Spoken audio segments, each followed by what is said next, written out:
وروره زما اقامه ختمه ده، اوس خروج نهایي څنګه ولګومه سایق خاص پیشه ده.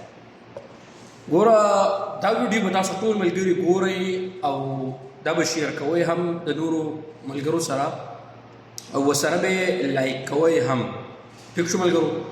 ګورئ د چا چې هم اقامه ختمه ده د سعودي عرب د نظام مطابق د کمپنۍ او د سپانسر دا ذمهداري ده چې په مقرره وخت کې د غرامه کېدو نه مخکې هغه خپل ورکر له اقامه جوړه کړي. ټیک شو؟ یوه خبره شو دوستانو.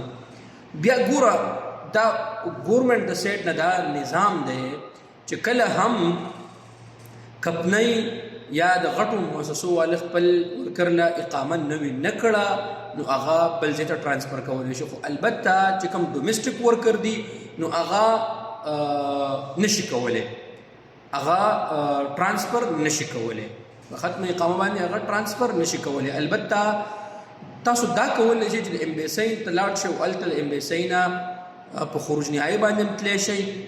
او دویمه خبره دا ده چې که ستاسو ټیم ډیر شوي، کال یو نیم کال شوی، اقامه دله بیا هم نه نوي کوي، ستاسو چې کوم سپانسر دی تاسو لاړ شئ مکتب عمل ته لاړ شئ، هلته ووایئ چې بھائی زمونږ دومره ټیم وشو، زمونږ اقامه نه نوي کېږي، لہذا مونږ غواړو چې بل ځای ته ټرانسفر وکړو، زمونږ دا چې کوم زوړ سپانسر دی یا کمپني سپانسر دی نو هغه مونږ له اقامه نه نوي کوي. نو لہذا د هغه ځای نه هم کېږي. خو که په خروج نهایي باندې صحیح نو خروج نهایي د امبیسۍ نه لګي. او که ټیم ډیر شوی نو مکتب عمل ته لاړ شئ، که اقامه نوي کول غواړئ ټرانسفر کول غواړئ بل چا ته، نو دغه دوه طریقې دي. ښه ملګرو؟